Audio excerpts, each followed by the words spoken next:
የዘመን መለወጫን በዓል ጨምሮ ብዙ በዓላት በመስከረም ወር የሚከበሩት አለ ምክንያት አይደለም። መስከረም የልምላሜ የአበባና የተስፋ ወቅት ነው። ዙሪያ ገባው እሰይ እንኳን ተፈጠርሁ የሚያሰኝ ነው እና ሁሉም በየፊናው ፈጣሪው በተገለጠለት መንገድ አክብሮቱን ይገልጻል። እነሆ ዛሬ የኦሮሞ ብሔረሰብ ተወላጅ ኢትዮጵያውያን የአገር በቀል እምነት መገለጫ የሆነውን እሬቻን ያከብራሉ። በዓሉን የማታከብሩ ሰዎች አላስፈላጊ ነቀፋ ውስጥ ባለመግባት የዜግነት ግዴታችሁን ተወጡ። አብሮ መኖር ለሚባለው እሴት ጥቂት ቆንጥረው ያዋጡ። እናቶቻችን ሲተርቱ ስለ ፍቅር በስመ አብ ይቅር ይላሉ። የበዓሉ ተሳታፊዎች ደግሞ የገዳ ዲሞክራሲን በሚመጥን መንገድ በሰላምና በአደብ እንድታከብሩ ምኞቴ ነው። የመጨረሻ ማሳሰቢያ፣ በታሪካችን ብዙ ጊዜ እንደታየው ጸጥታን የሚያደፈርሱት ጸጥታ አስከባሪዎች ናቸው። ፖሊስ የዜጎችን ደህንነት የማስጠበቅ ሥራን ከመሥራት በቀር ይችን ቀንሱ ይችን ጨምሮ አይነት ጨዋታ እንዳይገባ አሳስባለሁ። በተረፈ ማስኩ በየመስኩ እንዳይረሳ ይላል በውቄ ዘማንኩሳ። ይህ ጽሑፍ ከ18 ዓመት በታች ለሆኑ አንባቢያን እርም ነው። እኛ ኮረናን ፈርተን ባደፈጥንበት ጊዜ ጓደኛችን በየነ የገነት አበባ የመሰለች ልጅ ጠበሰ። ልዕልት ትባላለች። ለ2 ወራት ያክል ደጅ ካስጠናችሁ በኋላ ድንግልናዋን ሰጠችው። ውሸቴን ነው። ድንግልናዋን የነበረበትን ቦታ አስጎበኘችው። ከዚያ ጠፋች። በስንት መከራ እንደገና አገኛት። በዩ ግልጽ እንደሆንልህ ትፈልጋለህ? አለችው። አዎ። በጣም በጣም ግልጽ? አዎ አለ ልቡ እየፈራበት። የመኝታው ነገር ይቅርብን፣ አልቻልክበትም። እስካሁን እንዳልጎዳሽ ብዬ ለኮፍ ነው ያደረግኩሽ።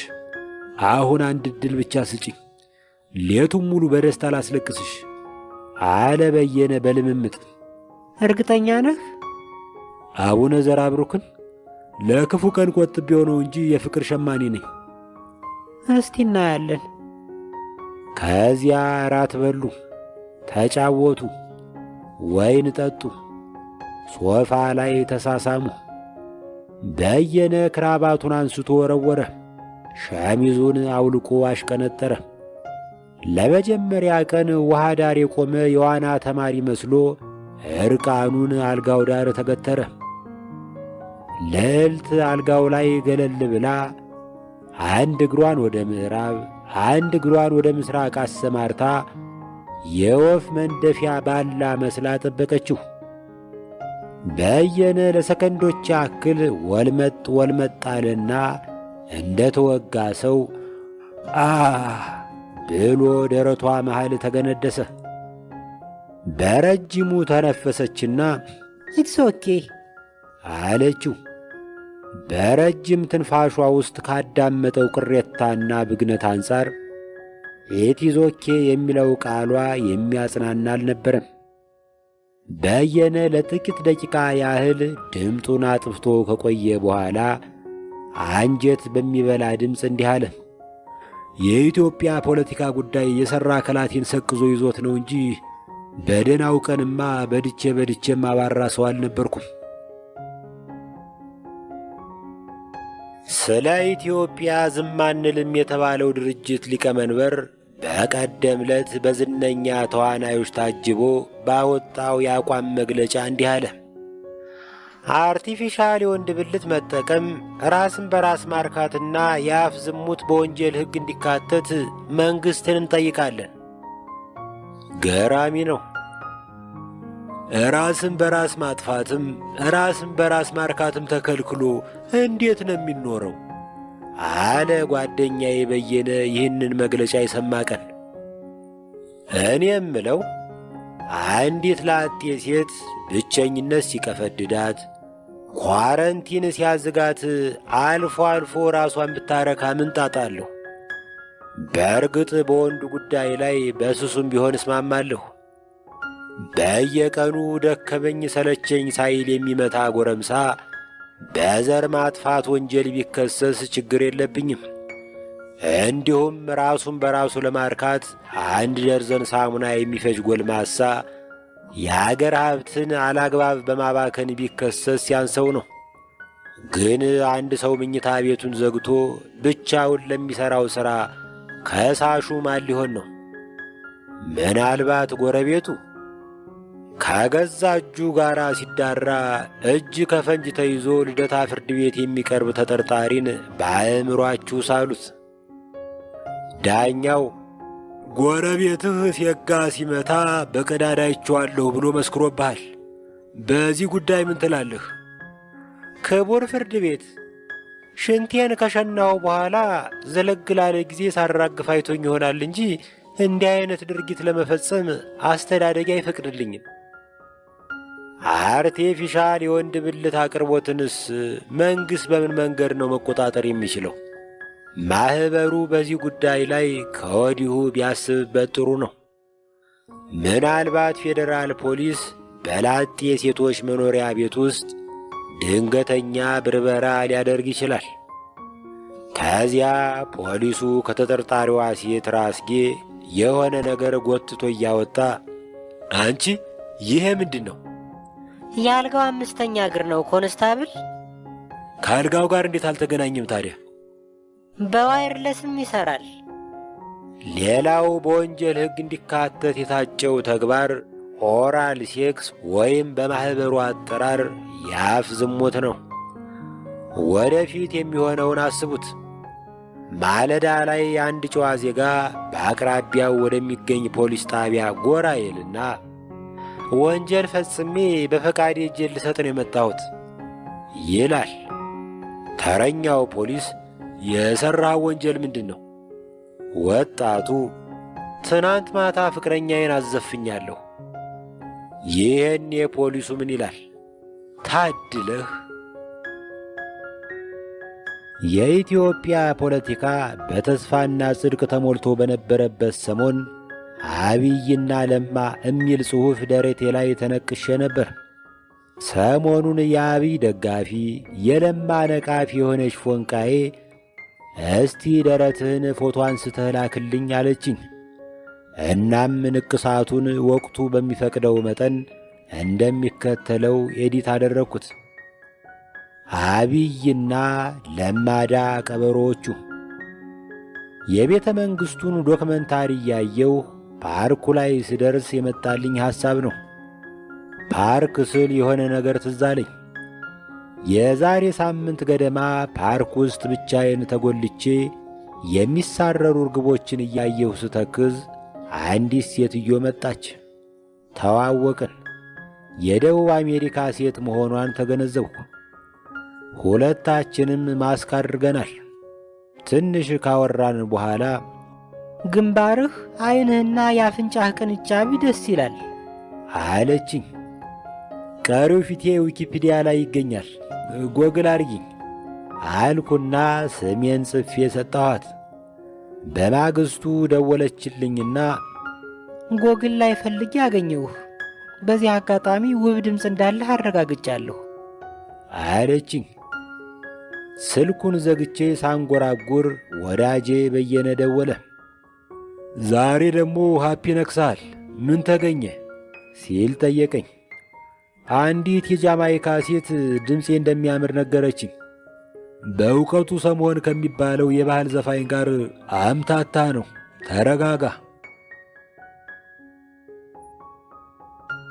ከምናምን ዓመት በፊት በቀዳማዊ ኃይለ ሥላሴና በጎጃሙ ገዢ ራስ ኃይሉ መሃል ኃይለኛ የሥልጣን ትግል ይካሄድ ነበር። ራስ ኃይሉ ከብዝበዛና ከውርስ የተገኘ መዓት ብር ነበረው። ተፈሪ ከጎጀው ጋር ሲወዳደር እልም ያለ ችስታ ነበር ማለት ይቻላል። በዚያ ላይ ተፌ መላውን ጦቢያ በስሩ መጠቅለል ይፈልጋል እና መፋጠጥ መመላለስ ጀመሩ። የተመላለሱበትን ዶሴ አግኝቼ እስካካፍል በዚህ ግምት አዝግሙ። ተፌ ስማ፣ ቀዳማዊ ኃይለ ሥላሴ በሚል ስም ነግሻለሁ። በአራቱ ማዕዘን ያለው ሁሉ ጸጥ ለጥ ብሎ በመገዛት ላይ ይገኛል። በል አንተም የዕውቅና ሰርቲፊኬቱን ላክልኝ። ኃይሉ ሰውዬ፣ ከመደብ ተነስተህ አልጋ ወራሽ ነኝ ስትል ዝም ብልህ ጭራሽ የገዛ ስሜን ሰርቀህ በላዩ ላይ ሥላሴ ጨምረህ ልትነግስ አማረህ። ብቻ የሆነ ጊዜ ላይ ተፈሪ ራስ ኃይሉን ሰበብ ፈልጎ ሸብ አደረገው። የተፈሪ ዳኞች በተከሳሹ ላይ ሞት ፈረዱበት።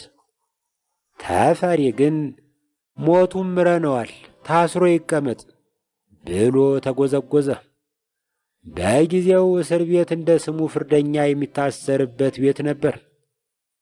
ግድንግድ የብረት ካቴና ገንባሌ ማሰሪያ ላይ ይገጠምልሃል።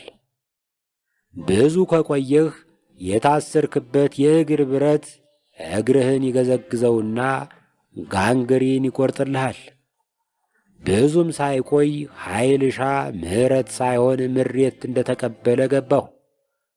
ብቻ ራርተው ከእስር ቤት ይለቁኛል ወይም የሆኑ ሰዎች በኮማንዶ ነፃ ያወጡኛል ብሎ ቢጠብቅም ኮሽ የሚል የለም እና ራስ ኃይሌ ወይም ኃይሌ ሩት ከእስር ስላልተለቀቀ የሚከተለውን ነጠላ ዜማ ለቀቀ።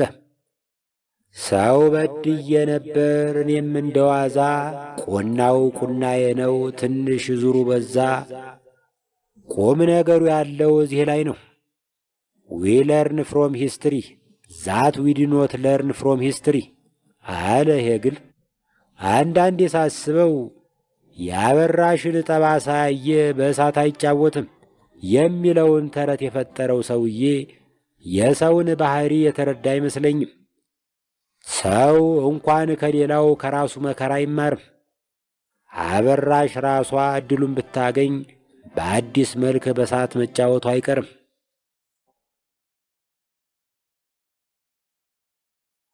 የምወዳቸውን ዘፈኖች ወደ ሙዚቃ ቪዲዮ መቀየራቸውን ስሰማ ለማየት ፈራ ተባላለሁ።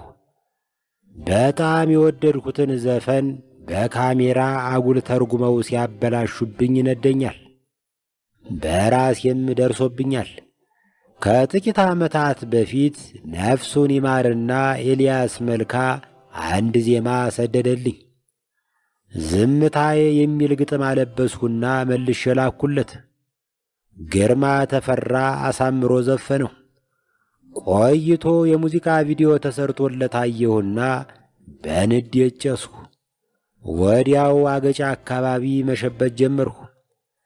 እንዲያውም ለቪዲዮ ምላሽ የሚሆን ዝም አልልም የሚል ዘፈን ደርሼ ለአረጋኸኝ ወራሽ ልሰጠው ዳድቶኝ ነበር። ሙዚቃ ቪዲዮ የምትሰሩ ሰዎች ሆይ የቁንጅና ሳሎን የአንድ እናት ልጅ ያስመሰላቸውን ሞዴል ሴቶች ካልመለመላችሁ አይሆንላችሁም ወይ? ጥንቅሽ ሆድ ወይም ሲክስ ፓክ ያለው ሞዴል ወንድ የዘፈን ቪዲዮ ውስጥ ማስገባት ግድ ነው ወይ? እዚህ ግባ ብቻ ሳይሆን እዚህ ውጣ ማንባል ወንዶች እኮ እንደ አቅሚቲ ተወደን እናውቃለን። ላይን ማትሞላ ሴት የሚወድ ወንድ ሞልቷል። እናንተ የእፉኝት የልጅ ልጆች ድሮ ኅብረት ትርኢት ላይ ከሚቀርቡ የዘፈን ቪዲዮዎች አትማሩምን? ያኔ ዘፋኙ አንድ ቦታ ቆሞ ይዘፍናል። በቃ ሞዴል የለ ምን የለም።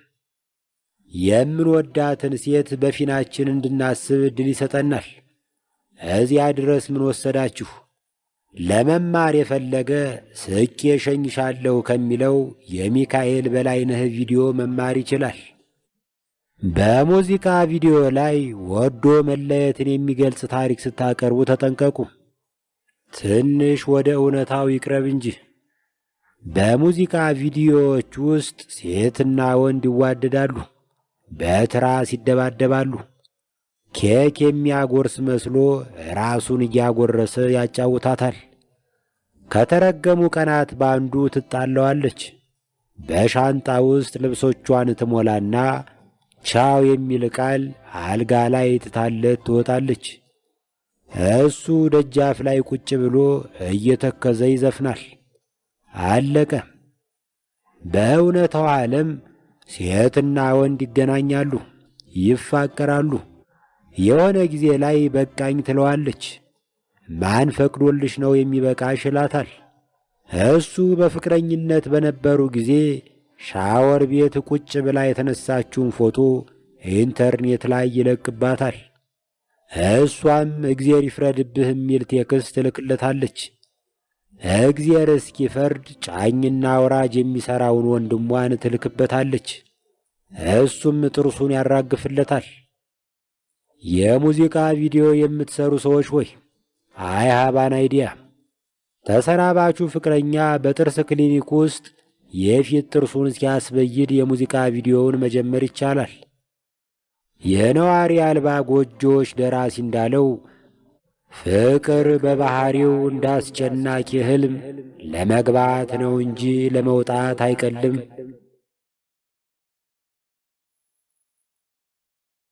ከ2 ዓመት በፊት በሰላም አውለኝ የሚል ጥቅስ ግንባሩ ላይ የለጠፈ የሕዝብ አውቶቡስ አቃጥሎ በፖሊስ ተይዞ ለምን እንዲህ አደረግክ ሲባል ሰላም ባስመስሎኝ ነው ያለው ጎረምሳ አሁን የወያኔንና የኦነግን ባንዲራ ደርቦ ይዞ ፎቶ ሲነሳ ታየዋለህ። ገብቶት ነው? አውቆት ነው? በድለነው ነው አለ መንግሥቱ ኃይለ ማርያም። ኢትዮጵያ ውስጥ የደረሰው ግድያና ውድመት በጥፍራም ብሔርተኝነት ጦስ ምክንያት የመጣ ቢሆንም መንግሥትም ከተጠያቂነት አይድንም።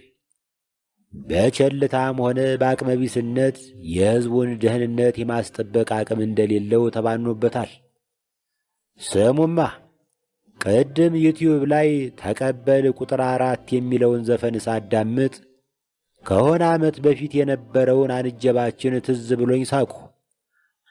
ደመቀ አገሩ ገዱ ቢቀናቸው የለማ ሆነና አብይ ጉዳያቸው ይላል ዘፋኙ። አቤት ወጉን እኮ ይዘነው ነበር። አሁን ግጥሙን ትንሽ ማስተካከል የሚያስፈልግ ይመስለኛል። ደመቀ አገሩ ገዱ ቢቀናቸው የለማ ነገር ነው አብይ ጉንዳናቸው። እኛ ቤት አንድ ብረት ድስት ነበረ። ብረት ድስቱ የቆየ ነው። በዕድሜ 2 ዓመት ታላቅ መሰለኝ። መቼም የማይሠራው ሥራ አልነበረም። ገንፎ ይገነፋበታል፣ ንፍሮ ይቀቀልበታል፣ የጎመን ወጥ ይሰራበታል፣ አንዳንዴ ወግ ደርሶት ፓስታም ይቀቀልበታል። ወላጆቻችን ቤት ውስጥ ከሌሉ እንደ ከበሮም እንጠቀምበታለን።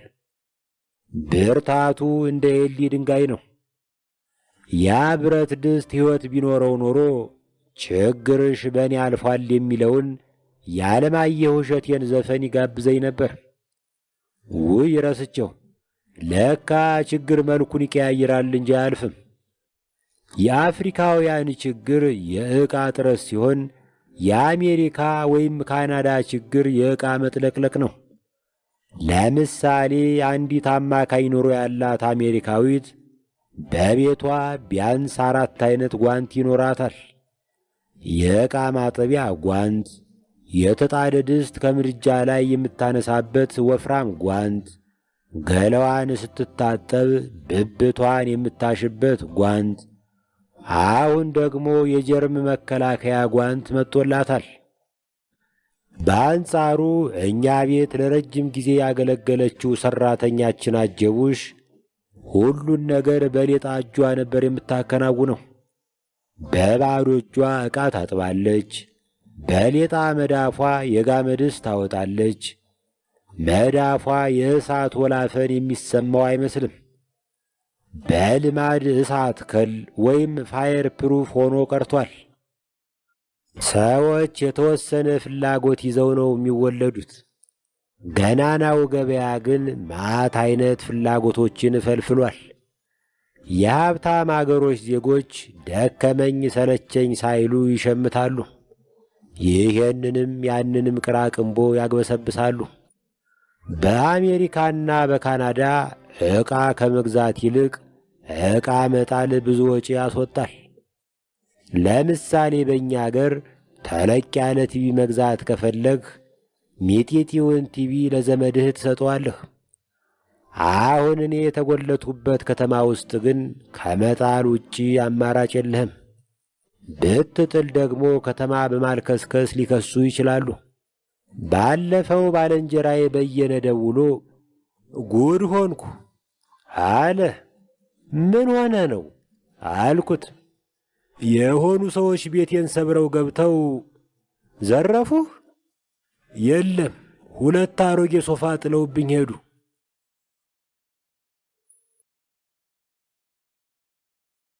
የሐረር ከተማን በጎበኘሁበት ወቅት ያደረብኝን ተስፋና ስጋት ከአሜን ባሻገር በተባለው መጽሐፌ ውስጥ በሚከተለው መንገድ አስፍሬው ነበር። ከጁገል በር ላይ ቆሜ ሳያት ሐረር ተስፋና ስጋት አርግዛ ታየችኝ።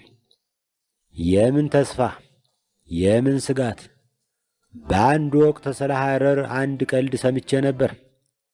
ጥቂት ሰዎች ተሰብስበው አቶ መለስ ዜናዊ ዘንድ ይመጡና ሐረር ከተማ ውስጥ ቆሞ የሚገኘው የነፍጠኛው የራስ መኮንን ሐውልት ፈርሶ በቦታው የኢሚር አብዱላሂ ሐውልት ይቁም የሚል አቤቱታ ያቀርባሉ።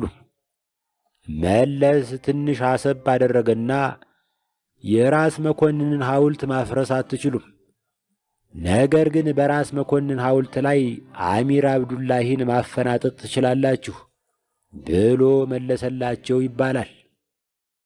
ቀልዱን እንደሰማሁት ይህ የሐረርን ሕዝብ እምነት እንጂ የመለስ ዜናዊን እምነት የሚያንጸባርቅ አይደለም አልሁ። የሐረር ሕዝብ ራስ መኮንንና ኢሚር አብዱላሂን በአንድ ፈረስ ማስኬድ ችሏል። በከተማው ውስጥ የሁለቱ ሰዎች መታሰቢያዎች ይታያሉ። ኩታ ገጠም ድንበር ያላቸው ቤተ ክርስቲያኖችና መስጊዶች ተቃቅፈው የሚኖሩባት ሆደ ሰፊ ከተማ ናት። ዩኔስኮ ይህንን የከተማዋን ልዩ ችሎታ አድንቆ የመቻቻል ከተማ የሚል ማዕረግ አጎናጽፏታል። ይህ በጎ የሆነ የሕዝብ ባህል ከባለሥልጣኖች ዓላማ ጋር ሲላተማየሁና ስጋት ገባኝ። ወደ ሐረሪ ብሔራዊ ሙዚየም ጎራ ስል በትልቅ ፍሬም የታተረ የፎቶ ማኅደር ውስጥ ተቀምጦ የሚጎበኝ ምስል አየሁ። የጥንታዊ ሕንፃ ምስል ነው። ከምስሉ ራስጌ በምኒልክ ወረራ ወቅት ወደ ቤተ ክርስቲያንነት የተቀየረው የቀድሞ የረኡፍ ባሻ መስጊድ የሚል ለቁጭት የሚጋብዝ ማስተዋወቂያ ተጽፎበታል። በወረራው ወደ መስጊድ የተቀየረ የተባለው የመድኃኔ ዓለም ቤተ ክርስቲያን ሀገር አማን ነው ብሎ በብጫ አጥር ተከቦ ከከተማው እምብርት ላይ ቁጭ ብሏል። ከቤተ ክርስቲያኑ ፊት ለፊት የጨለንቆ ሰማዕታት ሐውልት እንዲቆም ተደርጓል። የምኒልክና የአብዱላሂ ሰራዊት የተዋጉበት ጨለንቆ ከሐረር ብዙ የሚርቅ መንደር ሆኖ ሳለ የጨለንቆ መታሰቢያ ቤተ ክርስቲያኑ ደጃፍ ላይ እንዲቆም የተደረገበት ምክንያት ምን ይሆን? የአስገባሪን መታሰቢያና የገባሪን መታሰቢያ በቅርብ ርቀት ማፋጠጥ ለህብረተሰቡ የተዘጋጀለት ወጥመድ እንደሆነ ስጋት አለኝ። ከአሜን ባሻገር 2008 ገጽ 155። አሁን የሚሆነውን ቁጭ ብዬ ሳይ በደበበ ሰይፉ ግጥም ውስጥ ያሉ እኒህ ስንኞች ይመጡብኛል። የጣልኩብሽ ተስፋ እኔን ይዞ ጠፋ።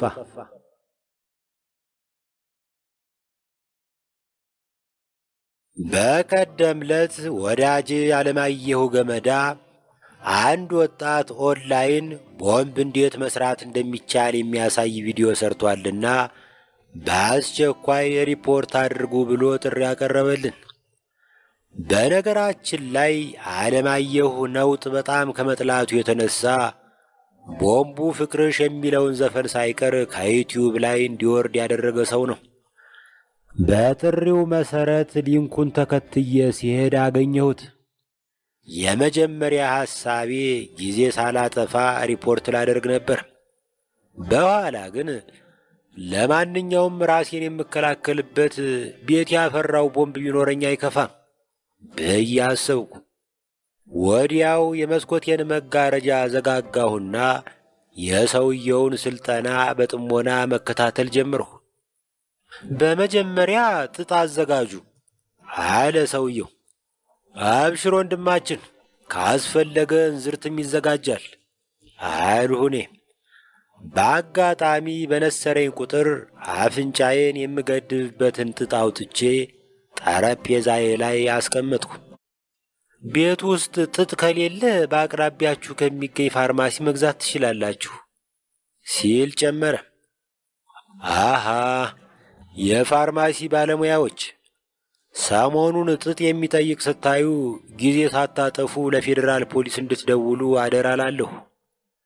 በማስከተል 1 ጠርሙስ፣ 1 ሜትር ክር እንዲሁም 1 ብርጭቆ ጋዝ ያስፈልጋቸዋል ቀጠለ ሰውየው። እሺ፣ በመጀመሪያ ብርጭቆውን ታዘጋጃላችሁ። ቀጥሎ በመጨረሻ የልጁን መመሪያ ተከትዬ እልል ያለ ፋኖስ መስራት ቻልኩ። አሁን የትራስ መብራት ላድርገው ወይስ አገር ቤት ልላከው የሚል ውዝግብ ላይ ነኝ።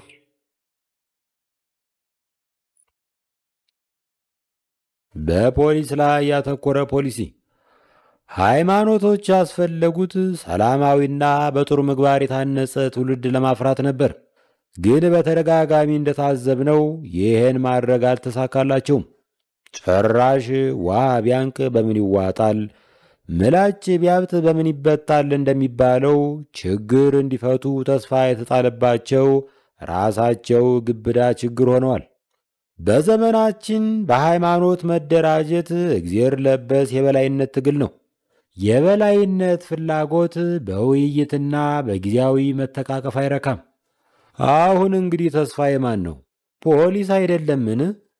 ብትመርጡኝ በየቀበሌው በሚገኙ የአምልኮ ቦታዎች 50 ሜትር ርቀት ላይ የፖሊስ ጣቢያ ከፍታለሁ። የእሳት አደጋ መከላከያ አቋቁማለሁ። በቤተ አምልኮዎች ላይ ከበድ ያለ ግብር በመጣል ከሚገኘው ገቢ ፖሊስ ጠቀም ያለ ደሞዝ፣ አበልና ጥቅማ ጥቅም እንዲያገኝ አደርጋለሁ። አማኞች እርስ በርሳቸው ችግር ቢፈጥሩ ፖሊስ ጣልቃ በመግባት ችግሩን በድርድር ወይም በድብድብ እንዲፈታው አደርጋለሁ። ማንኛውም ያልሰገጠ ዜጋ የፖሊስ አባል መሆን ቢችልም ያፈረሰ ቄስና ያፈረሰ ሼህ በምልመላው ቅድሚያ እንዲያገኙ አደርጋለሁ። ፖሊሶች የተክለ ሰውነት ወይም አናቶሚ ጥናት ስልጠና በሚገባ የወሰዱና የሚመታውን ቅልጥም ከማይመታው ጠንቅቀው የለዩ መሆናቸውን አረጋግጣለሁ። በየቦታው ተቋማትንና አልባሳትን በማቃጠል የሚደሰቱ ወጣቶችን ፍላጎት ለማርካት በየሳምንቱ በየሰፈሩ የሚከበር ዓለማዊ የደመራ ቦንፋየር በዓል አዘጋጃለሁ። ፖሊስ በ1 ዓመት ውስጥ አስተማማኝ ሰላም ማስከበር ከቻለ ህብረተሰቡ የፖሊስን አርማ አንገቱ ላይ እንዲያስር ብሎም ግንባሩ ላይ እንዲነቀስ አደርጋለሁ።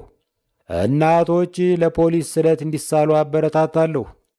ባለፈው ቦርሳዬን የነጠቀኝን ሌባ ይዘህ ብታሳየኝ ባላምባሩን ቆመጣ አስገባልሃለሁ፣ የአድማ መበተኛ ውሃ አፈላለሁ እያሉ እንዲሳሉ አደርጋለሁ። የአራዳ ዘበኛ ካኪ የለበሰው ሸማዬን አንጥፌ ክንዴላን ተርሰው የሚለውን የድሮ ለፖሊስ የተዘፈነ ውዳሴ ተሻሽሎ በብሔራዊ መዝሙር ውስጥ እንዲካተት አደርጋለሁ። ለነገሩ በዚህ አፌ ማን ነው የሚመርጠኝ? ወንድ ሆኖ የማይመነዝር፣ ወታደር ሆኖ የማይሰነዝር፣ ነጋዴ ሆኖ የማይዘረዝር የለም ይላል ሙዝ። እውነቱን ነው። ከጥቂቶቻችን በቀር ብዙ ወንድ በሕይወቱ ቢያንስ አንዴ በትዳሩ ላይ ያድጠዋል። ድሪያ በአርቲስት ላይ ይገናል እንጂ ፊትና ጭን ከተሰጠው ገበሬ፣ ነጋዴ፣ ፓስተር፣ ሼህ፣ የንስሐ አባት ሳይቀር እንደሚወሰልት እናውቃለን። መቼም የሴት ገላ ማቀፍ እንዴት እንደሚጥም የቀመሰ ያውቀዋል። ግን የሚያስከፍለው ዋጋ ከደስታው ጋር አይመጣጠንም። አንድ ጣሳ ደስታ ይሰጥህና አንድ በርሜል ጣጣ ያሸክመሃል። የሆነ ጊዜ ላይ አሜሪካ ውስጥ በአንድ ከተማ የተከሰተውን ዜና በራሴ መንገድ ስተርተው ይሄን ይመስላል። ሰውየው ሚስቱ ማታ ለሥራ በሄደችበት ውሽማውን አምጥቶ በተቀደሰው አልጋ ላይ ይፈትጋታል። በፍትጊያ መሃል ኮቴ ሰምቶ ቀና ሲል ሚስቱን አያት። ውሽምየዋ እንደ ስፓይደር ውመን በመስኮት ዘላ ነካችው። ባልየው ብቻውን ከሚስቱ ጋር ተፋጠጠ። ሚስትየዋ ለሰይፍ ሩብ ጉዳይ የቀረው ቢላዋ ይዛለች። ባሉካ ለመሮጥ ተመኘ፣ ግን እግሩ ቄጠማ ሆነበት። በወዛደር አማርኛ እንግለጸው ከተባለ እግሩ የቡልዶዘር ጎማ ሆነበት። ሚስትየው ምንም አላለችም። አልጋው ላይ መር ብላ ወጣችና አገር አማን ነው ብሎ ቆሞ የሚጠብቀውን ብልቱን ጨብጣ ከስሩ መተረችው። ከዛ እንደ ቀይ ስር በቁንጮ አንጠልጥላ ወጣችና በቤቱ ጓሮ በሚገኘው ዱር ውስጥ ወርውራው ተሰወረች። ብዙ ሳይቆይ አምቡላንስ ስልቡን ሰውዬ ይዞ ወደ ሆስፒታል መረሸ። የአሜሪካ ፖሊስ በቦታው ደርሶ ከሲአይኤ ጋር በመተባበር አካባቢውን በብረት ለበስ መኪና አጥሮ ተቆርጦ የተጣለውን ወሸላ ፍለጋ ተሰማራ። ከላይ በሄሊኮፕተር ከታች በአነፍናፊ ውሻ የታገዘ ሰዓታትን ከፈጀ አሰሳ በኋላ የተቆረጠው ብልት የጉንዳን መንጋ ወርሶት ተገኘ። በመጨረሻ ዶክተሮች ወደ ስልቡ ባል ቀርበው የጠፋብህ ብልት ይሄ ነውን ብለው በመስቀለኛ ጥያቄ መርምረው አረጋግጠው በቀዶ ጥገና ተከሉለት። ትንሽ ከመንሻፈፉ በቀር በድሮው ቦታ ተተከለ። እረ እንዲያውም ከድሮው ሳይሻል አይቀርም። ሚስት ተብያዋን ደስ አይበላትና ሐኪሞች እንደ ክንዱ በፈለገ ጊዜ የሚዘረጋውና የሚያጥፈው አድርገው ተከሉለት። ይሄ ደግሞ ባልንጀራዬ የነገረኝ ነው። ዲሲ ውስጥ የሚኖሩ ባልና ሚስት ኢትዮጵያውያን የተጋቡበትን 10ኛ ዓመት በማክበር እየተዝናኑ አመሹ። ከዚያ ሚስትየዋ ቤብ በፍቅራችን ላይ ቅመም የሚጨምር ነገር ላሳይህ አለችና ከረባቱን ፈታችለት። አያ ቤብ ክራባቱን እያስፈታ ከታች ሥራ እንዳይፈታ ቀበቶውን ፈታ። ከጥቂት ደቂቃ በኋላ አንድ የትራፊክ ፖሊስ መንገድ ዳር ቆሞ ቫይብሬት የሚያደርግ መኪና ስለተመለከተ ጠጋ ብሎ መስኮቱን አንኳኳ። ኢዝ ዜር ኤኒ ፕሮብሌም ኦፊሰር አለ ባልየው ትንፋሹ እየተቆራረጠ። መኪና ውስጥ መሳረር ሕገወጥ ስለሆነ ልቀጣችሁ ነው አለና ፖሊሱ ባልየውን $100 ቀጣው። ሚስቲቱን ግን 200 ብር ቅጣት ጣለባት። ባልየው ትንሽ ቆይቶ ስለከነከነው ፖሊሱን ተከትሎ ደረሰበትና ቅጣቱስ ይሁን ይበለኝ፣ የእግሬን ነው ያገኘሁት። ግን በምን ምክንያት ነው እኔን 100 ብር ቀጥተህ ሚስቴን 200 ብር የቀጣት? ፖሊሱ እንዲህ መለሰ። እሷ መኪና ውስጥ እንዲህ አይነት ነገር ስታደርግ ያገኘኋት ለሁለተኛ ጊዜ ነው። ለዚያ ነው እጥፍ ያስከፈልኳት። ባልየው በድንጋጤ ታሞ ይሄው በጎፈንድሚ እያስታመምነው እንገኛለን። ድንገት ገንዘብ ካገኘህ ችግር ያልነበረው በሙሉ ችግር ሆኖ ይታያል። የራሱ ፀጉር የኮበለለበት ጓደኛ አለኝ። ይህ ሰው ለ7 ዓመት ያክል ከመላጣነቱ ጋር ተቻችሎ ይኖር ነበር። ከዚያ የደሞዝ ጭማሪ አገኘ እና አንድ ቀን መስታወት ፊት ሲቆም ፊቱ ደበረው። የፀጉር ንቅለ ተከላ ካላደረግኩ ብሎ ያዙኝ ልቀቁኝ አለ። እኛም ይዘለቀቅ ነው። የኩላሊት ንቅለ ተከላ ሲካሄድ አዲስ ኩላሊት የሚሰጥህ ሌላ ሰው ነው። ለጋሽ ዶነር ይባላል። የፀጉር ንቅለ ተከላ ላይ ግን ከራስህ ወስደው ነው ለራስህ የሚተኩልህ። ማጅራትህ ላይ የተከማቸውን ፀጉር አፍሰው ግንባርህ ላይ በስሱ በተን በተን ያደርጉታል። ለጋሽም ተቀባይም አንተው ነህ። የእኔ ጓደኛ ግን ጠጉር የሚባል ነገር ያልተረፈው ሳፊ መላጣ ነው። ይሁን እንጂ ተካዩ ዶክተር አላሳፈረው። ከቅንድቡ ከብብቱና ከእምብርቱ ግርጌ ያለ ጥቅም ተከማችቶ ከኖረው ጠጉር አውጣጥቶ ተከለለት። አናቱን በ17 መርፌ እየለጠለጠ ተከለለት። ድሮ ሲያጌጡ ይመለጡ ይባል ነበር። አሁን ሲያጌጡ ይለጠለጡ ሆኗል። እኔ እንዲህ አይነት ችግር የለብኝም፣ ይመስገነው። ሲፈጥረኝ የአንቶኒዮ ባልደራስን የመሰለ 5 ሚዶ የሚውጥ ጸጉር አድሎኛል። የቁመት ንቅለ ተከላ ከተጀመረ ንገሩኝ። ወርቅነህ ገበየሁ የተወሰነ ሸርፈው አይለግሱኝም? ኢትዮጵያ ውስጥ የሚኖሩ ወገኖች የትም ይኑሩ የት በኢትዮጵያ ተክለሰውነት ውስጥ ተሰራጭተው የሚኖሩ የሕዋስ ክፍሎች ናቸው። አንዱ ሲነካ ሌላውም ይነካል። ጉበትህ ወይም ልብህ ታሞ ሌላው የሰውነት ክፍልህ በጤና አይኖርም። አማራ ስላልሆንክ የአማራ አርሶ አደር ፍዳ አይመለከተኝም ልትል ትችላለህ።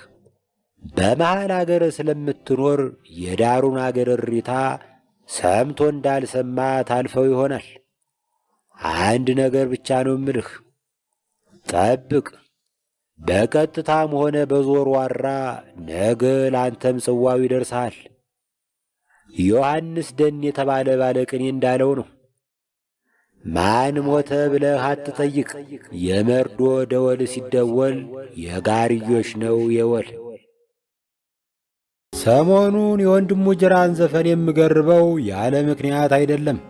ጠዋት ከእንቅልፌ ስነቃ ካልሴን ፍለጋ በየጥጉ ሰማራለሁ። የቀኝ ካልሴ ምስኪን ናት። እንደ ገራም የድመት ግልገል ከመመገቢያው ጠረጴዛ እግር ስር ኮርትም ብላ ትገኛለች። የግራ ካልሴን ግን ዕፀ መሰውር የረገጥኩባት ይመስል ደብዛዋ ይጠፋል። አልጋው ስር፣ ሶፋው ስር፣ ምንጣፉ ስር ፈልጌ ተስፋ ልቆርጥ ትንሽ ሲቀረኝ ወንድሙ ጅራ አለች አንድ ቦታ እያለ ያበረታታኛል። የዚያን ቀን በጠዋት ተነስቼ ወደ ጨዋ ሚኒ ማርኬት መራመድ ጀመርኩ። መንገዱ ዳር የሆነ ሰውዬ እያፏጬ ሽንቱን የጥድ ችግኝ ስር ይሸናል። የጥዱ ችግኝ ደርቆ አንዲት ቅጠል ብቻ ቀርቶታል። ሳይደበድብ ብዙ ጊዜ በመቆየቱ የተነሳ ቅጠል ማቆጥቆጥ የጀመረ የፖሊስ ቆመጥ ነው የሚመስል። ወይ አገላለጼ! በሸናተኛው ሰውዬ ፊት የሚታየውን ጥሩ በራስ መተማመንና ኩራት ስመለከት ሰውየው የሸና መሆኑን ማመን ሁሉ ከበደኝ። በቃ ለችግኙ ማዳበሪያ በፈሳሽ መልክ የሚያበረክት ነው የሚመስለው። ደሞ የረባ ዕቃ እንዳለው ሰው በጣቱ እንኳ አልከለለውም። ዕቃይቱ በጣም ጢኖ ከመሆኗ የተነሳ አማራጭ እምብርት ትመስላለች። ግልምጥምጥ አደረግኩት። በሥራው ተሸማቆ እኔንም የኢትዮጵያ ሕዝብንም ይቅርታ ይጠይቃል ብዬ ሳስብ ጀለሴ ልትሸኝ ፈልገሽ ከሆነ ወረፋ ጠብቂ አይለኝም። ሰውየው በዚህ መጠን ማፈር የተሳነው መሆኑን ስረዳ ሳላደንቀው ማለፍ ከበደኝ። ስለ ማድነቅ ሲነሳ አንድ ነገር ትዝ አለኝ። በቀደም ዕለት በረከቦት ጎዳና እየተወዛወዝኩ ላቀች አስፋው የቀብር አስፈጻሚ ፊት ለፊት ስደርስ 5 ጎረምሳ የሃይስኩል ተማሪዎች አድናቂነን ፈርምልን እያሉ ተጠመጠሙብኝ። በደስታ ላለቅስ ምንም አልቀረኝ። ባለፈው አንዱ ሲያትል የሚኖር አድናቄ እንኳን እጠቀመዋለሁ በመስታወት ሳጥን ውስጥ ጎበኘዋለሁ ብያልሜው የማላውቀውን አይፎን 7 ላከልኝ። አሁን ደግሞ እኒህ ወጣቶች ፊርማዬን ለመውሰድ ሲጋፉ ማየት ምንኛ ልብ ይነካል። የደስታ እምባዬን ባይበሉባይ እያበስኩ ደከመኝ ሰለቸኝ ሳልል ፈረምኩ። ለልጆች ፊርማዬን አርከፍክፌ ትንሽ አለፍ እንዳልኩ የሱሪዬ የግራ ኪስ ሲቀለኝ ተሰማኝ። ወገን ተበላሁ። ሞባይሌ አይፎን ሄዷል። ለካ ፊርማ ጠያቂ ጎረምሶች ሲያደንቁልኝ የኖሩት በዚህ ሰፈር አይፎን 7 ደፍሬ መጠቀም ይኖሯል። ፖሊስ ጣቢያ ሄጄ በእንባና በቁጣ የታጀበ አቤቱታ ሳቀርብ ሳጅን አበበ ምን ቢለኝ መጥፎ ነው፣ አንተ አይፎን 7ን የመሰለ ንብረት እንዴት በኪስ ትይዛለህ? ታዲያ እንደ ቡዳ መድኃኒት በአንገቴ ዙሪያ እንዳንጠለጥለው ፈለግ አልሁት። ከዚያን ቀን ጀምሮ ሰው መንገድ ላይ አድናቂ ነኝ ሲለኝ ዘለህ እነቀው የሚለኝ። ጨዋ ሚኒ ማርኬት ደርሼ 1 ኪሎ ብርቱካን ሸምቼ ልወጣ ስል ማሾ በወሬ ጠመደችኝ። ስማ ሙዝን አታጣብሰኝም? ሙዝ ይቅርብሽ፣ ባለትዳር ነው። ከፈለግሽ ካሳን ላስተዋውቅሽ። እኔ ባለትዳር ነው ምርጫዬ እኮ። ለምን የሚል ትርጉም ያዘለ ፊት አሳየኋት። ባለትዳር ወንድ የተጨማደደ ሸሚዝ አይለብስም፣ ካልሲው አይሸትም፣ አልጋ ላይም ጥሩ ልምድ አለው። ሲበቃኝ ዞር በል ብለው ዞር ይላል እንጂ መሄጃ እንደሌለው አይገግምም። ከሁሉ በላይ ግን ሚስጢር ይጠብቃል። የራሱን ጉድ ለመደበቅ ሲል ከኔ ጋር ያደረገውን አይዘረግፍም። ይገርማል። የኢትዮጵያ መንግስት የመሃል አገር መንግስት ነው። አራሹ፣ ቆፋሪው፣ ወርቅ አጥላዩ በዳር አገር የሚኖረው ህዝብ ሆኖ ሳለ እንደ ዜጋ የሚቆጥረው የለም። መብራት ባታስገባለት፣ ክሊኒክ ባትከፍትለት፣ የረባ ፖሊስ እንኳ አትመድብለትም። በአንድ ከተማ ውስጥ ብዙ ሰው ባንዴ ሲሞት መከላከያ ሰራዊት የት ነበር? በመዲናይቱ በሚገኝ ፓርክ ውስጥ ሁለተኛውን ዙር የሰልፍ ትርኢት ለማሳየት እያሟሟቀ ይሆናል። መንግሥት ሰላማዊ ሰው ጦር መሳሪያ እንዲታጠቅ አይፈልግም። ያም ሆኖ ትጥቅ ካስፈታ ሁሉንም መሆን አለበት። ትጥቅ ማለት ክላሽና ሽጉጥ ብቻ አይደለም። በአገር አማን ቀስትና አደጋን ተሸክሞ መወዛወዝ መከልከል አለበት። በዳር አገር የሚኖሩ ሽፍቶች የሚታጠቁት ቀስት ጫፉ መርዝ አለው። መንግሥት ደንበኛውን ጦር መሳሪያ ከልክሎ የኬሚካል ጦር መሳሪያ የሚፈቅድበት ምክንያት አይገባኝም። እዚህ አገር ደጋን መፈቀድ ያለበት ለፈታይ ብቻ ነው። ክልሎች በየጊዜው እያስመረቀኑ የሚያስወጡት ልዩ ፖሊስ ስፍር ቁጥር የለውም። እንዲያውም የዘመናችን ወጣት ለሁለት ሊከፈል ይችላል፣ የዩኒቨርሲቲ ተማሪና ልዩ ኃይል ተብሎ። አብዛኛው የክልል ልዩ ኃይል ግጭት ሲነሳ ግጭቱን ለማብረድ ይለግማል። ጭራሽ የእብድ ገላጋይ ሆኖ ዱላ ያቀብላል። ልዩ ኃይሎች የሰለጠኑ ናቸው። ስልጠናው ግን የእሳት ቀለበት መዝለል፣ ጣውላ ጀርባ ላይ መስበር፣ ተጋጣሚን በጅዶ ማንጠፍ ወዘተ። የአእምሮና የመንፈስ ስልጠና ይሰጣቸዋል? አይመስለኝም። ፖሊሶች ዜጎችን ዘር፣ ሃይማኖትና ሀብት ሳያበላልጡ ማገልገል እንዲችሉ ሆነው መሰልጠን አለባቸው። በአጠቃላይ በአገራችን የሰላም አስከባሪ ኃይል የሚባለው ፋይዳው አጠራጣሪ ነው። የቀድሞ ዘበኛችንን ያስታውሰኛል። ከ2 ዓመት በፊት የረርበር ውስጥ ስኖር ሌባ እያስቸገረኝ አንድ ሽማግሌ ዘበኛ ቀጥሬ ነበር። ዘቡሌው የተቀጠሩ ቀን አጥሩን ሽቅብ ገመገሙትና ግንቡ አጭር ስለሆነ ነው ያጋለጠህ፣ ትንሽ ወደ ላይ ይርዘም የሚል ሐሳብ አቀረቡ። ከዚያ ግንበኛ ልጃቸውን አምጥተውልኝ ከፍየው ግንቡን ወደ ላይ ለጥጠው። ያ በሆነ በሦስተኛው ቀን ግቢያችን ውስጥ ሌባ ገባ። ቤት ውስጥ ሆኜ ደውዬ ቀሰቀስኋቸው። ሌባ ገብቷል ይነሱ አልኳቸው። እንዴ በየት በኩል አሉኝ። በግንቡ ዘሎ ዱብ ሲል በመስኮት አይቻለሁ። በፉከራ ግቢውን ይቀውጡታል ብዬ ሳስብ እንዲህ አሉኝ። ተርፏል ግን እኛ የርዕሰት ሥራ የምንሞክር ሰዎች ሥራችን ቅጥፈት ነው። ስንቀጥፍ ደግሞ ቅጥፈት መሆኑን አንደብቅም። ግን ቅጥፈቱን ስታነቢው እየተዝናናሽ እግረ መንገድሽን ደግሞ ቄስ ወይም ፈላስፋ የማይነግርሽን የሕይወት ሐቅ ልታገኝበት ትችያለሽ። ድርሰት ማለት እውነትን እነግራለሁ ብለው ቃል ሳይገቡ እውነት መናገር ነው። ይህ ወግ ስለ ድርሰት አይደለም። ሐቅ እንናገራለን ብለው ሚዲያ ላይ ስለሚያጭበረብሩ ሰዎች ነው። በአገራችን 3 ዋና ዋና የአጭበርባሪ መደበቂያ ዋሻዎች አሉ። የአገር ወይም የብሔር ፍቅር ስሜት፣ ሃይማኖትና የዕድሜ ባለጸግነት። የሌለ እየተተረተርህ ቀዳዳነትህ ላይ ትንሽ አገር ፍቅር ነስነስ ካደረክበት ማንም አይናገርህም። ለምሳሌ አንዱ ብድግ ብሎ የጥንት አባቶቻችን ጆቢራ ተፈናጠው ጨረቃ ላይ ወጥተው እንደነበር ጥንታዊ መዛግብት ያረጋግጣሉ ብሎ ቢቀደድ አብዛኛው እድምተኛ እልል ብሎ ይቀበሏል። ላርመው ወይም ልሞግተው ብለህ ብትነሳ ባልተወለደ አንጀታቸው ያበራዩሃል። የፈጣሪን ስም አብዝተህ ካነሳህ አሁንም ከማልህ ጆሮ ጭው የሚያደርግ ውሸት ብትናገር የሚሞግትህ የለም።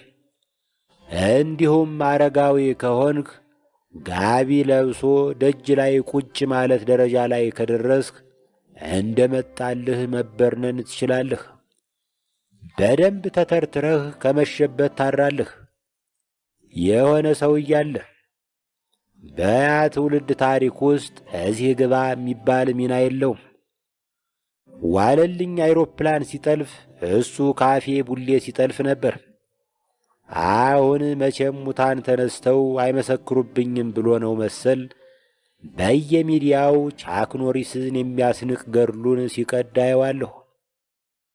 ድሮ በልጅነታችን ወላጆቻችን አደብ ሊያስገዙን ሲፈልጉ አባ ጅቦ መጣልህ ይሉን ነበር።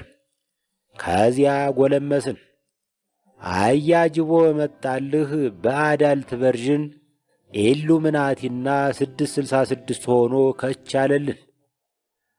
ባለፈው አንዱ ጉድ ቻናሉ ላይ ላይቭ ተጎልቶ ላይቭ ላይ 666 ሰዎች ትታዩኛላችሁ፣ ወይ አንድ ሰው ይቀነስ ወይ አንድ ሰው ይጨመር፣ አለበለዚያ ልቀጥል አልችልም ሲል አየሁት።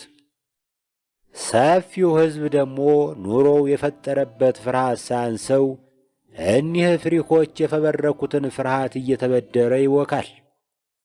ኮሮና በብልጌት የተፈጠረው በክትባት ሰበብ አእምሮአችን ውስጥ ቺፕስ ለማስቀመጥ ነው ይልሃል። ደግሞ ባለ ቺፕሱ ምን አጥምድ ብሎ ነው አንተ አእምሮ ውስጥ ቺፕስ የሚያስቀምጠው? ለቺፕሱ የሚታዘንለት እንጂ።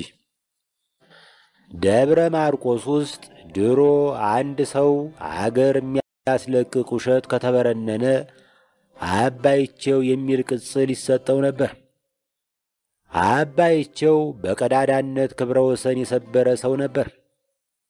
አንድ ቀን ቀዳማዊ ኃይለ ሥላሴ በመኪና ሲሄዱ አዩኝና መኪና ቁመው ሊፍት ሰጡኝ ብሎ ለአንድ ጠላ አጣጩ ነገረው። እዚህ ላይ ቢያቆም ጥሩ ነበር። የኋላ በር ከፍቼ ልገባ ስል ቀጠለ አባይቸው። ጃን ሆይ አጠገባቸው ወደ ተቀመጠችው ምሽታቸው እየተመለከቱ አይቸው ጋቢና መነን ወደ ኋላ ብለው ትእዛዝ ሰጡ። ሐሰት የሚወገዝበት ዘመን ነበርና አባይቸው ተወግዘው ቀለው ሞቱ። ዛሬ ቢኖሩ ኖሮ በየቻናሉ እየቀረቡ እንደ ልባቸው ተረር እያደረጉ ከብረውና ተከብረው ይኖሩ ነበር።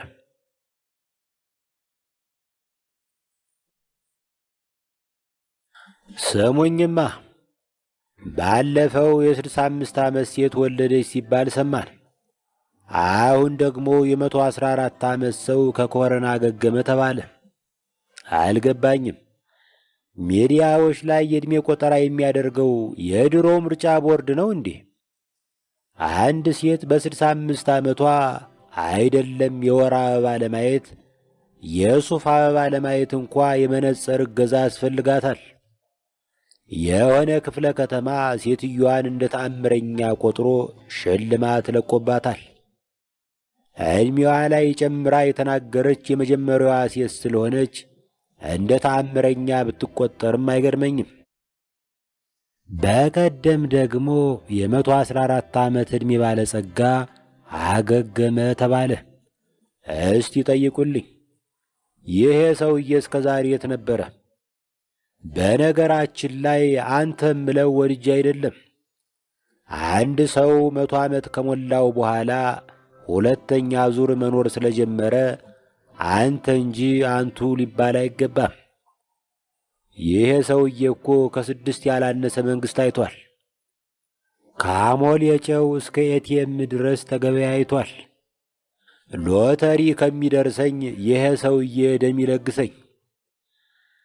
ይህ በእንዲህ እያለ የአዲስ አበባ ከተማ የሚያደርገውን የልማት ሥራ እየተከታተልሁ ነው። ይበል የሚያሰኝ ነው።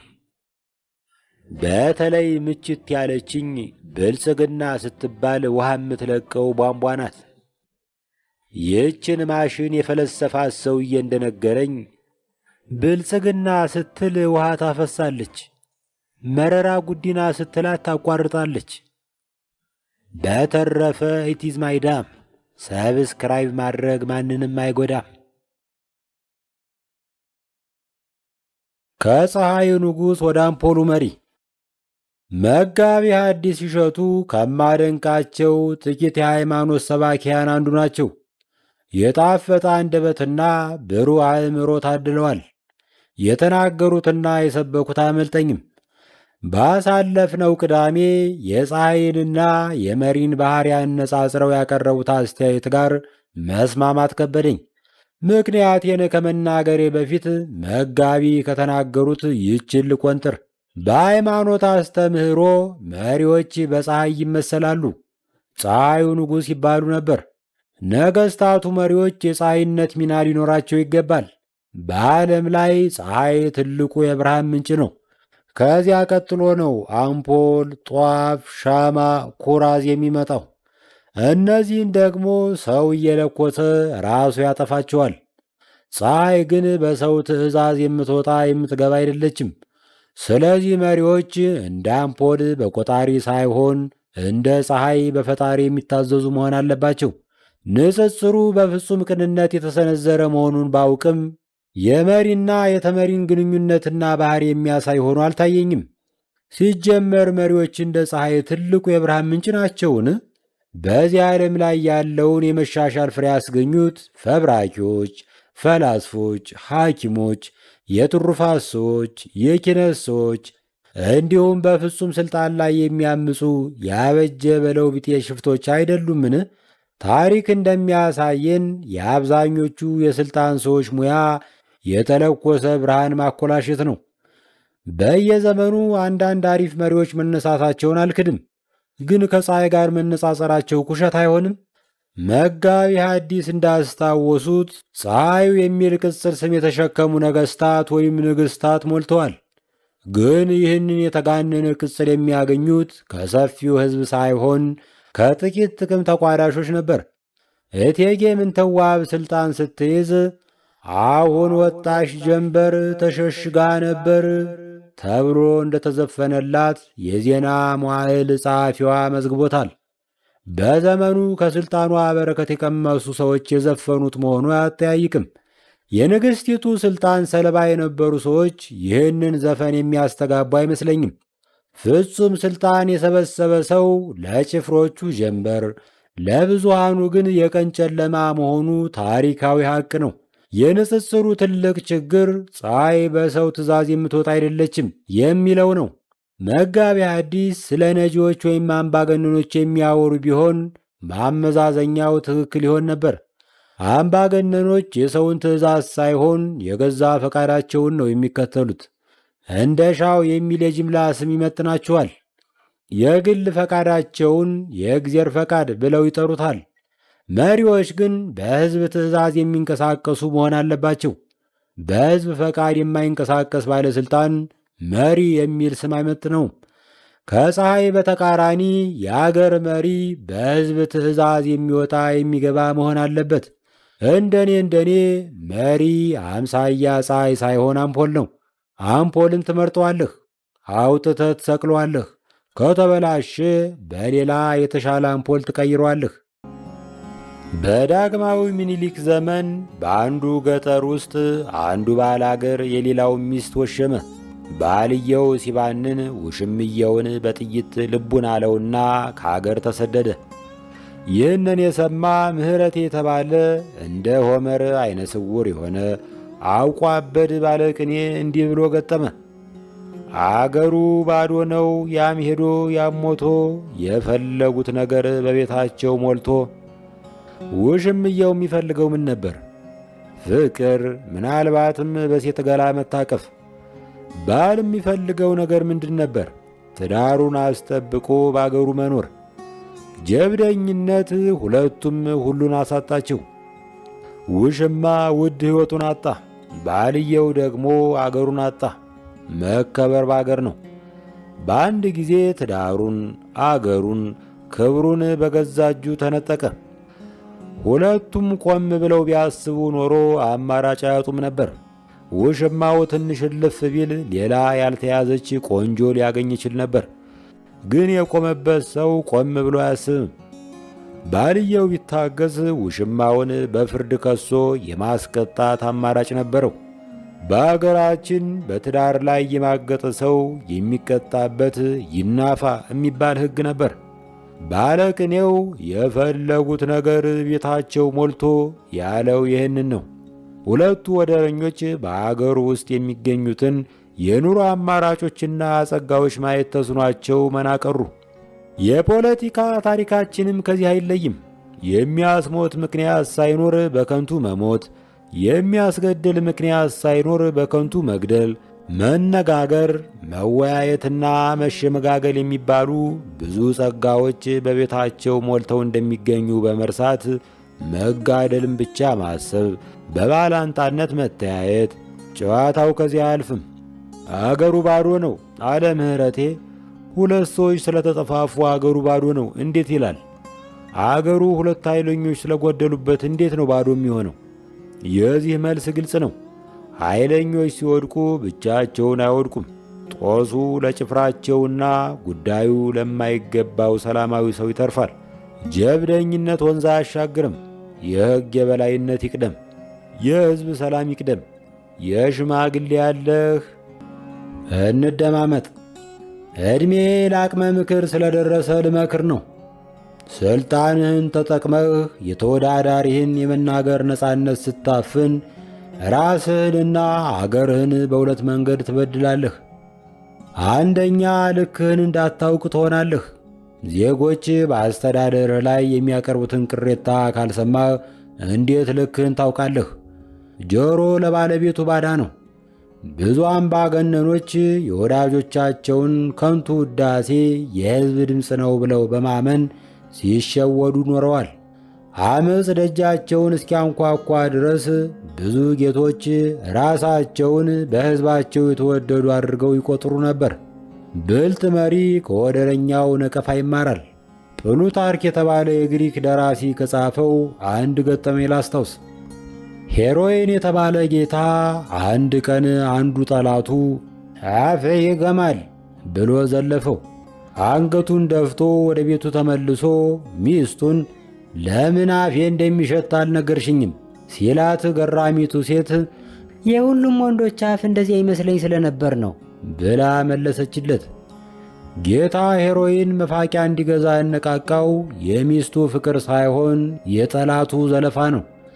ባለሥልጣን ስትሆን ከባለንጀራህ ውዳሴ ይልቅ የባላንጋራህ ነቆራ አንተንም አገርንም ይጠቅማል። ሁለተኛ፣ ሥልጣንህን ተጠቅመህ የተወዳዳሪህን የመናገር ነጻነት ስታፍን ተወዳዳሪህን አላግባብ ታጀግነዋለህ። ካልተናገርሁ ብሎ የሚቀውጥ የማይክ ቀበኛ ብዙ ነው። ማይኩን ያውልህ ብለህ ብትሰጠው ፍሬ የለውም። በደርግ ጊዜ ደርግ በሳንሱር ይዞብን ነው እንጂ ዓለምን የሚነቀንቅ ድርሰት አለን የሚሉ ሰዎች ነበሩ። ደርግ ከነሳንሱሩ ሲወገድ ታፍነን ኖረናል ባዮች ድርሰቱን አላወጡትም፣ ወይም ሲጀመር ድርሰት አልነበራቸውም። የወጣውም ከጥቂቱ በቀር ገለባ ነው። በመከልከሉ ብቻ ሰማዕ ታዋቂ ጀግና ሆኖ የሚታይ ችኮ በየማዕዘኑ አይጠፋም። እዚህ ላይ የማሙ ታሪክ ትዝ አለኝ። ማሞ የእትዬ ይመናሹ የጎረቤት ልጅ ነው። አንዳንዴ የእትዬ ይመናሹ ቤት ይመጣና ከልጆቻቸው ጋር ተደባልቆ ይቀመጣል። ሌሎች ሲያወሩ ማሞ ዝም ይላል። እትዬ ይመናሹ የማሞ ጭው ያለ ዝምታ ያስገርማቸዋል። እንዴት ያለ ጭምት ልጅ ነው እያሉ ያደንቁታል። አልፎ አልፎ ግን ያሳዝናቸዋል። ልጅ ለምን አትጫወትም? አይ እናቴ እንዳትጫወት አፍ ባለጌ ነው፣ ሰው ታስቀይማለህ ብላኛለች ይላል ማሞ። እትዬ ይመናሹ ይህን የመሰለ ልጅ ታፍኖ መኖሩ አሳዝኗቸው እናትህን አትስማት፣ አፍህ ማር ነው፣ ተጫወት ብለው ጎተጎቱት። እንግዲህ ተጫወት ካላችሁኝ አለና ማሞ የጨዋታ ጭብጥ ፍለጋ ዙሪያ ገባውን ተመለከተ። ከፊት ለፊቱ ትልቅ ራስ ያለው የእትዬ ይመናሹ ልጅ ቁጭ ብሏል። እንግዲህ ተጫወት ካላችሁኝ ይህ አናታም ልጅ እንዴት ሆኖ ተብልቶ ወጣ? እውነትም አፍ ባለጌ ነው አሉ እትዬ ይመናሹ እሳት ጎርሰው። ተናግሬ ነበር አለና ማሞ ወደ ዝምታው ተመለሰ። ማሞ ንግግር ስለተከለከሉ ብቻ የታፈነ ጥበብ ይዘው የሚኖሩ የሚመስሉ ሰዎች በኩር ነው። እንዲናገሩ መፍቀድ ልካቸውን ለማወቅ ይረዳል። እንደ ዜጋ መሪዎቻችንን ብቻ ሳይሆን ወደረኞቻቸውን የማወቅ መብት አለን።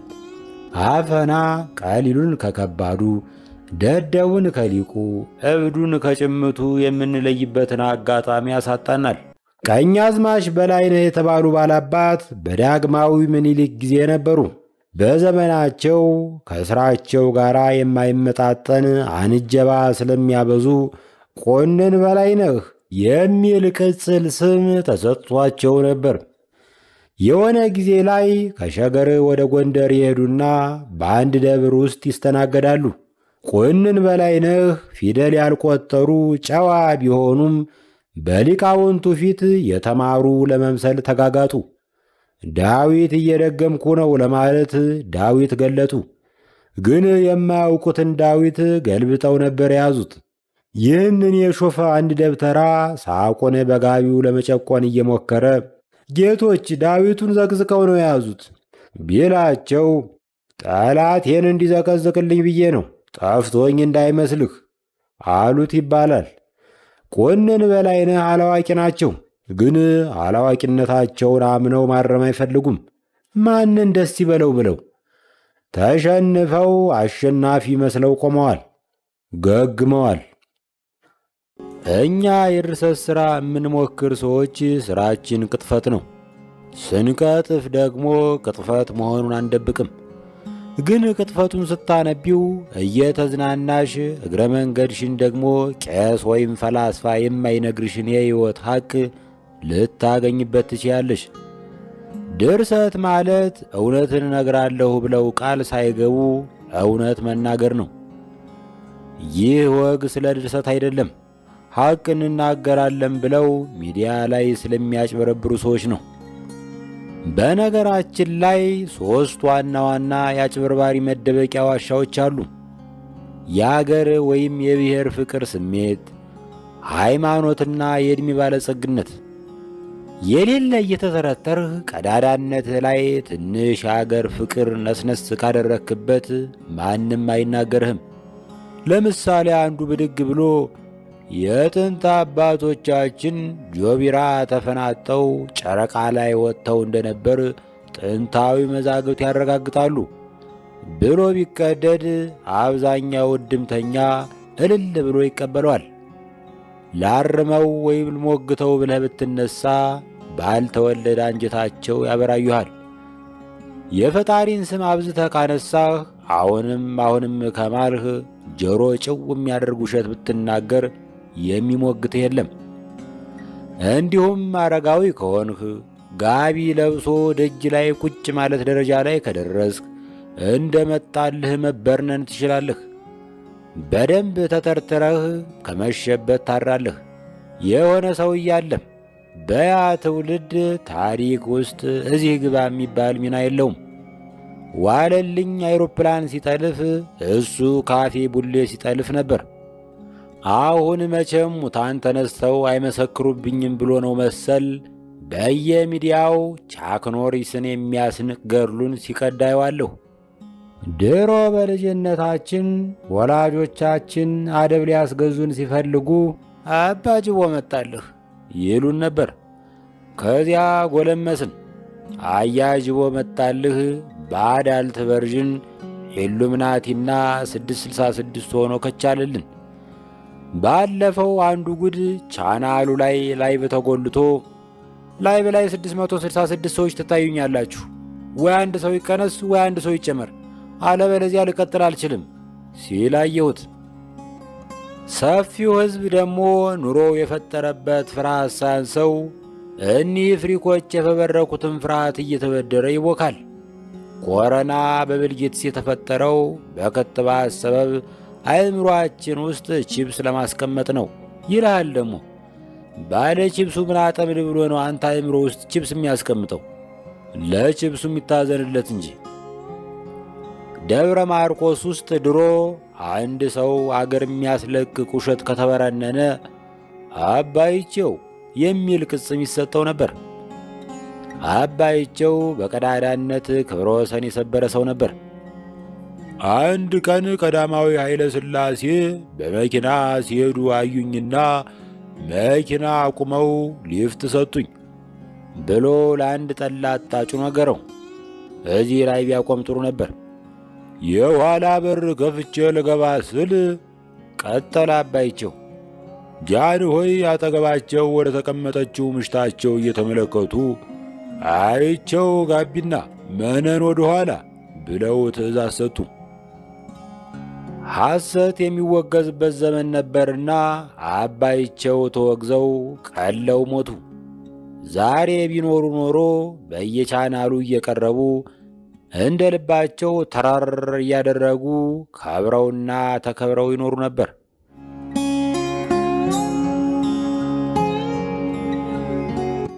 ስለ አለባበስ፣ ስለ አልኮል፣ ስለ ሲጃራ ጎጂነት፣ ስለ ትክክለኛው የወሲብ አቅጣጫ የሚሰብኩን የሞራል ዘበኞች በየመድረኩ ሞልተዋል። አብዛኞቹ እንደ ዝንብ እየኖሩ እንደ መላእክት የሚናገሩ ናቸው። እንዲህ አይነት ሰዎች በየሚዲያው ሲላዘዙ ወደ አእምሮዬ የሚመጣው አንድ ባልንጀራዬ የነገረኝ ገጠመኝ ነው። ሰውየው ዲያስፖራ ነው። አሜሪካ የተወለደ ልጅ አለው። አባትና ልጅ አይጣጣሙም። አባትየው ከሥራ ውጭ ያለውን ጊዜውን የሚያሳልፈው ልጁን በመምከር ነው። ተመካሪው ያለበትን ሁኔታ ያላገናዘበ ምክር አመፅ የሚያስከትል ጭቆና ነው።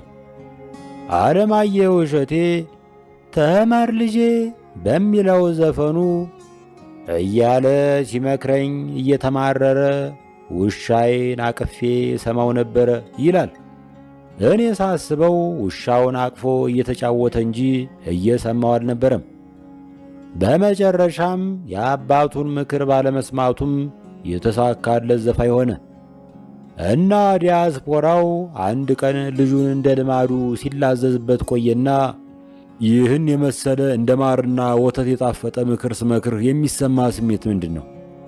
የሚቻል ቢሆን ኖሮ አለ ልጁ፣ ባሪፍ ዘፈን መሃል እንደሚመጣ የዩቲዩብ ማስታወቂያ ስኪፕ ባደርግ ደስታውን አልችለውም።